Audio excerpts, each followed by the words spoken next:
ശബരിമലയിലെ പുണ്യം പൂങ്കാവനം പദ്ധതി വീണ്ടും സജീവമാകുന്നുണ്ട്. ശബരിമല നോഡൽ ഓഫീസറായി പി വിജയൻ ചുമതലയേറ്റതിന് പിന്നാലെയാണ് ശുചീകരണ ബോധവൽക്കരണ പദ്ധതി തിരികെ കൊണ്ടുവരാൻ ശക്തമായ നീക്കങ്ങൾ ആരംഭിച്ചിരിക്കുന്നത്. മണ്ഡല മകരവിളക്ക് കാലത്തിന് മുന്നേ ഒരുക്കങ്ങൾ സജീവമാക്കുന്നതിന്റെ ഭാഗമായാണ് പുതിയ നീക്കം. ശ്യാമപ്രസാദാണ് ചേരുന്നത്. ശ്യാമ, എന്തായാലും കൃത്യമായി തന്നെ മണ്ഡല മകരവിളക്ക് കാലത്തിന് മുന്നേ എല്ലാം ക്രമീകരണങ്ങളും ഒരുക്കുന്നു എന്ന് തന്നെയല്ലേ മനസ്സിലാക്കേണ്ടത്, പ്രത്യേകിച്ച് പി വിജയൻ ചുമതലയേറ്റതിന് ശേഷം?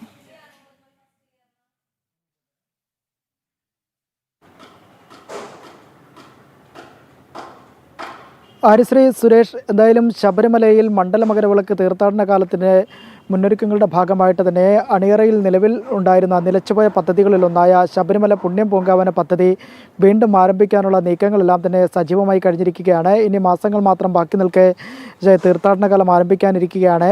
പുണ്യം പൂങ്കാവനം പദ്ധതിക്ക് അല്ലെങ്കിൽ ഈ ഒരു പദ്ധതി വീണ്ടും സജീവമാക്കാനുള്ള നീക്കങ്ങളെല്ലാം തന്നെ തുടങ്ങിയിരിക്കുന്നത്. കേരള പോലീസിൻ്റെ നേതൃത്വത്തിലായിരുന്നു ഈ പുണ്യം പൂങ്കാവനം പദ്ധതി നേരത്തെ തുടങ്ങിയിരുന്നത്. അതായത് ശബരിമലയെ ശുചിത്വ മുക്തമാക്കി മാറ്റുക, ആ ഒരു ലക്ഷ്യമിട്ടുകൊണ്ട് തന്നെയായിരുന്നു കേരള പോലീസിൻ്റെ നേതൃത്വത്തിൽ 2011 ഈ പദ്ധതി തുടങ്ങുകയും ചെയ്തത്. പിന്നീട് ഇത് സാമ്പത്തിക ക്രമക്കേടുകളെ തുടർന്ന് ഈ പദ്ധതി ഹൈക്കോടതി ഇടപെട്ട് നിർത്തലാക്കുകയും ചെയ്തു. പിന്നീടാണ് അടുത്തിടെയാണ് കഴിഞ്ഞ വർഷമാണ് ഇത്തരത്തിൽ ഹൈക്കോടതി ഈ പദ്ധതിക്ക് വീണ്ടും അനുമതി നൽകുകയും ചെയ്തത്. അതായത് അന്നത്തെ പി വിജയൻ IPS ആയിരുന്നു ഇതിന് ചുക്കാൻ വഹിച്ചിരുന്നത്. അദ്ദേഹം ഉൾപ്പെടുന്ന സാമ്പത്തിക ക്രമക്കേടിലെ തുടർന്ന് ആരോപണങ്ങൾ വന്ന പശ്ചാത്തലത്തിൽ കൂടിയായിരുന്നു നിലവിൽ പുണ്യം പൂങ്കാവനം പദ്ധതി നിലയ്ക്കുകയും പിന്നീട് കോടതിയുടെ ഇടപെടലിനെ തുടർന്ന് കഴിഞ്ഞ വർഷം അനുമതി നൽകുന്നൊരു സാഹചര്യമുണ്ടായത്. എന്തായാലും ഈ പി വിജയനെ വീണ്ടും ഹൈക്കോടതി നിലവിൽ ഇടപെട്ടതിന് ശേഷം കേരള സർക്കാർ തന്നെ ഇപ്പോൾ ശബരിമലയുടെ നോഡൽ ഓഫീസറായി ചുമതല നൽകിയ ശേഷമാണ് ഇപ്പോൾ അണിയറയിൽ വീണ്ടും ആ പഴയ പദ്ധതി ശബരിമലയിലെ പുണ്യം പൂങ്കാവനം പദ്ധതി വീണ്ടും സജീവമാക്കാനുള്ള നീക്കങ്ങളെല്ലാം തന്നെ